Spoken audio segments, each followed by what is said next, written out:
Hozirgi vaziyatning taqozosi va millatning ehtiyojiga asosan qilishga tegishlik va qig'ili bo'ladigan ishlarni tovandikicha izohatlamoqchiman. Uyg'ur jamiyatida top yakun ro'yi yetildirish safarbarligi qo'zg'ab, yo'qolib ketgan esil qimmatlarimizdan samimiyat, sadoqat va o'z-o'ziga ishonch qatorliq hukmlarni yangidan tiklab chiqishimiz kerak. Bugun Sharq Turkistonda Xitoy zulmidan boshqa yana burumlangan diniy iqimlarning yeyilishi bilan paydo bo'lgan diniy ko'zqarash farqlarimi Uyg'urlarni bo'lmoqda. Jannat onalarning oyoqlari ostidadir degan hadisi sharifni yo'qqa chiqarib, onasini, singlisini, tuproqini Xitoyga tashlab berib, jannatning darvozasini Suriyada izlash kerakligiga, buning bir islomiy jihad bo'lganligiga ishontirilgan Uyg'urlarning borligimi bir haqiqatdir. Hozirdan e'tiboran Uyg'urlarning birinchi ehtiyoji haqiqiy va o'z islomiy tarbiyaning tartiblik bir shaklda ilib berilishidir. İstanbul'daki Sulaymaniye Camisi'nin hovlisida bir lavha davomliq esiqliq bo'lib, lavhada mundaq yozilgan: Din samimiyatdir. Din samimiyatdir. Hiç ölmeydigandek ishla, ati o'ldigandek ibodat qil. Allohdan umid kesilmas deganga o'xshash uchuq hayotga bog'lig'uchi so'ygu va mas'uliyatchanlik baxsh qildigan falsafalar bilan top yakun ro'yi yetildirish xizmati ilib berish orqali xalqimiz oldi bilan ro'yi moyillikdan qutqizilishi kerak.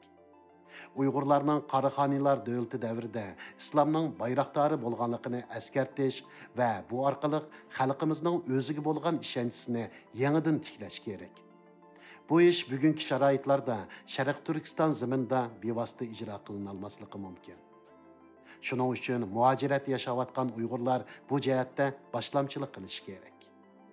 Bunun bilan birlikda Uyg'urlar umumyuzlik o'z-o'ziga va'da berishi kerak. Men Uyg'urlarga va o'z qavm qarindoshlarimga ziyonli ish qilmayman, ziyonli so'z qilmayman. Buni kontrol qiladigan bir mexanizm yo'q. Ammo din samimiyatdir dasturi bilan har Uyg'ur har zamon, har yerda hammani bilib va ko'rib turadigan yaratgan ilgisining borligini unutmasligi.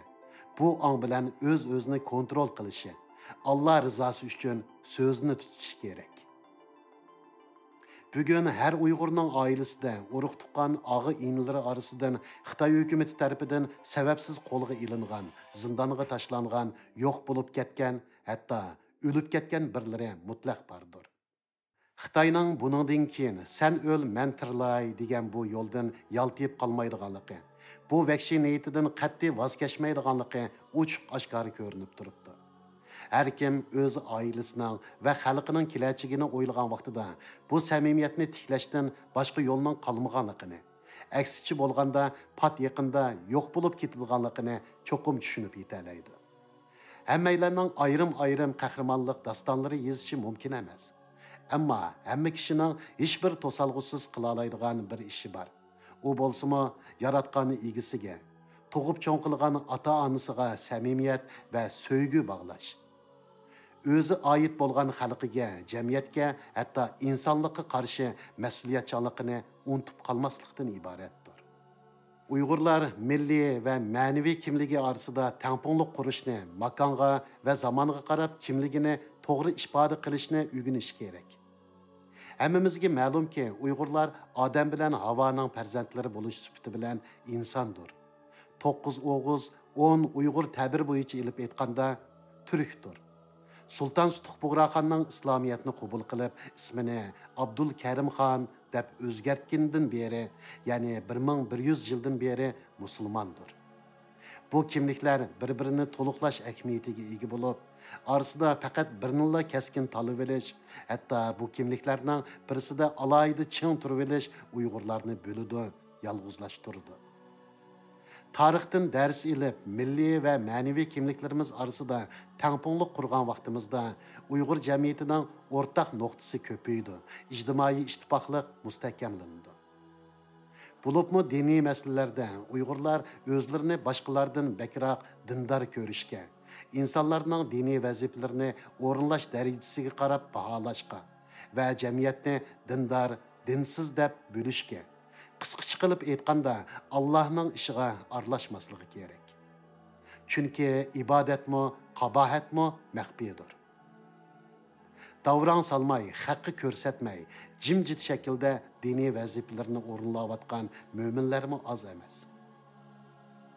İmanның kimda bo'lganligi ma'lum bo'lmas.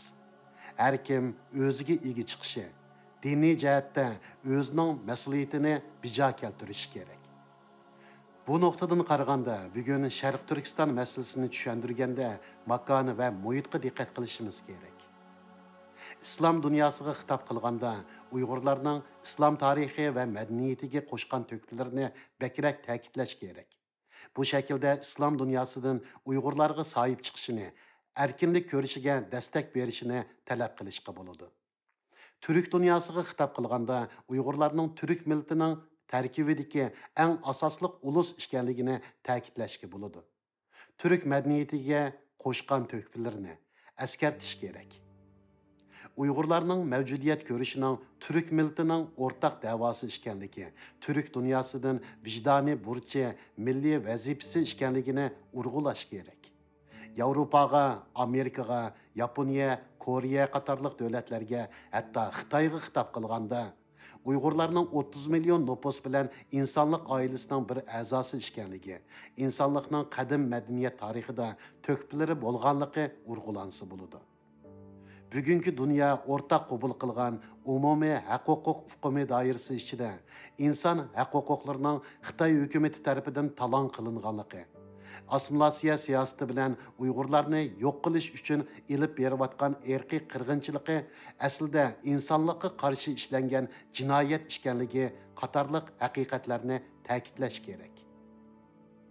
İslam dünyasının nüfusu 1 milyard 800 milyon bo'lib, dunyoda uningdan boshqa yana 5,5 milyard nüfus bor. Bu jamiyatlarga to'g'ri xitob qilish Uyg'urlarning mavjudiyat ko'rishining utuqliq bo'lishi uchun hal qilg'uch rol o'ynaydi. Uyg'ur davosini insoniyatning o'rtaq davosi saviyasiga yetkazishning qanchalik muhimligini yaqinqi zamonlarda Birlashgan Davlatlar Tashkilotida, Yevropa va Amerikada yuz bergan voqealar texmi aniq isbotladi. Muajiratda yashayotgan Uyg'urlar avlod tarbiyasiga cho'qim ahamiyat berish kerak. Uyg'ur dangdorlari yetishib chiqish kerak. Ana til tarbiyasi bilan vulni sog'lomlashtirib, jamiyatda kuch va so'z haqqi bo'ladigan, insonlarning diqqatini tez jalb qiladigan butun kasblarda farzandlarimiz yetishib chiqishi kerak.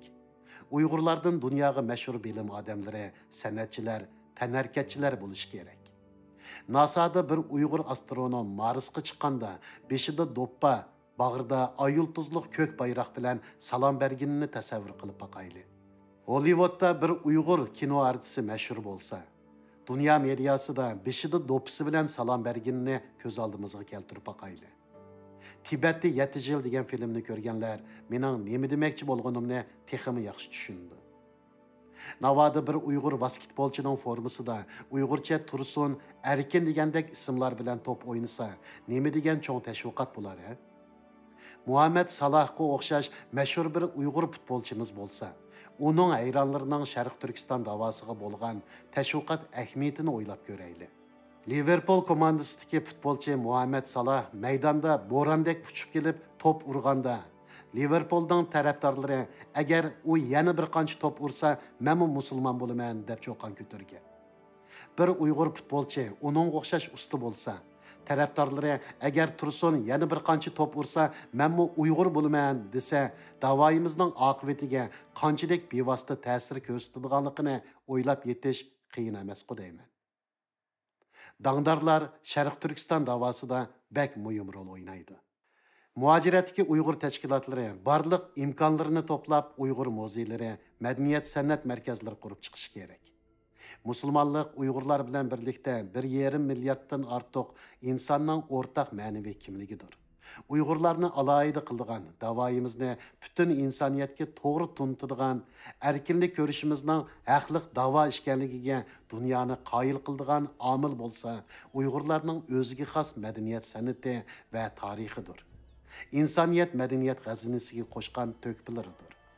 Masalan, Turpandagi Kariz madaniyati, dunyoda misoli bo'lmagan Uyg'ur 12 muqomi, Xotanning gilimi, Ipak atlas raxlari, Qashqarning olimlari, Kucharning naqsh usullari va lag'mini, Lopnurning sanamlari, G'uljuning mashrabları, Qumulning Arıtürk ve Balg'antur ismlari, Larzan xushchaqchaq mashrab o'yinlari.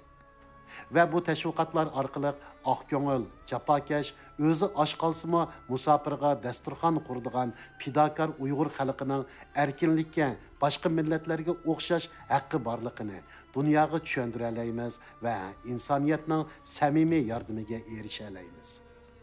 Uyg'urlarning insoniyat madaniyatiga qo'shgan to'hfalari muayyanlashtirilishi kerak.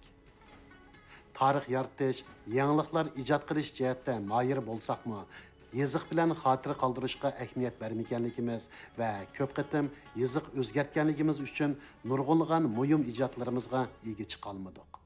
Qog'oz, kompas qatorliq ijodiyatlar dunyoga Xitoy kashfi deb tanilmoqda. Uyg'urlarning insoniyat madaniyatiga qo'shgan, ammo ega chiqolmay, boshqalarga tatqizib qo'ygan qanchalik to'kpi ijodlari bo'lsa, hammasi qizib chiqarilishi kerak. Buning uchun Xitoycha, Arabcha, Farscha, Ruscha qatorliq tillarda yozilgan Uyg'urlarning ijodlari bilan munosabatlik butun xotirlar ko'zdan kechirilishi kerak. Uyg'ur akademiklar bu vazifalarni o'z ustiga olish kerak. Bu orqali Uyg'urlarning insoniyat tarixidagi o'rnini ta'kidlab, Uyg'urlarning insoniyat oilasining sharafli bir a'zosi bo'lish sifati bilan mavjudligini davom qildirishini kapolatga ega qilishimiz kerak. Uyg'urlar bo'lmagan bir Türk dunyosining ximir turchi bo'lmagan ximirdek tutmaydiganligini, Uyg'urlarsiz bir insoniyat oilasining muz ustiga silingan binodek cho'kib ketadiganligini anglatib, dunyoni qoyil qilishimiz kerak. Ilm-fan, yuqori fan texnika Uyg'urlarning mustaqillik ko'rishi uchun umid manbasi bo'lmoqda. Hammaga ma'lum, Xitoy hukumati Sharq Turkistondagi irqiy qirg'inchilikni yangi pallaga ko'tarishdan burun Uyg'urlarning qo'ldagi pichoq, qing'roq, palto, to'qma qatorliq shaxsiy asboblarni yig'ib zanjir bilan bog'lab tor doiradan chiqolmaydigan qilib qo'ydi. Buning bilan Uyg'urlarning zulmga chidamay qo'zg'olib chiqishining oldini olmoqchi bo'ldi. Haqiqatanmi xalqimizning qo'lida to'mirning sunuqimi qolmagan, qarshilik ko'rsatadigan hech amali qolmagan edi. Vatandakilar əmdi çaresizlikdən özünü taşlayıtıdığan boldu, deb ümidsizlanayotgan vaqtimizda fan texnika asqatdı. Aql parasatlik Uyghur yoshları TikTok orqali vatandagi fojiani dunyoga anglitishning yo'lini topdi. Azm va ishonchimiz yo'qolmagan taqdirda chora topqili bo'ldi ekan degan umid yangidan jonlandi. Shuning uchun fan texnikaga cho'qim ega bo'lishimiz kerak. Din samimiyatdir dasturiga rioya qilsak, dinimiz va samimiy iymonimiz bizni qo'g'daydi. Xuddi bugungacha bizni xitoylashib ketishdan saqlagandek.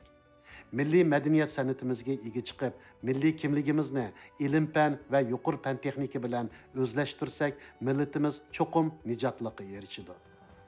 Ulug' vatanimiz Sharq Turkiston cho'qim ozod bo'ladi. Xulos qiladigan bo'lsak, Sharq Turkiston davosini yig'lash, dard aytishdan qutqizib chiqarishimiz kerak. Sharq Turkiston davosini ilib borganda, Uyg'urlarning haq-huquqini va erkinligini qo'g'dashda insoniyatga bo'yin bukishning o'rniga tarixdan beri insoniyatga bergan to'kpilarimizning hisobini so'rashimiz kerak. Buning bilan birlikda insoniyatga o'zimizga bo'lgan ishonch bilan xitob qilishimiz kerak. Biz bir bechora millat emasmiz. Tarixdan beri insoniyatning taraqqiyoti uchun to'kpi qo'shib kelganimizdek, buningdan keyinmi texmi cho'ng to'kpilarni qo'sha olamiz.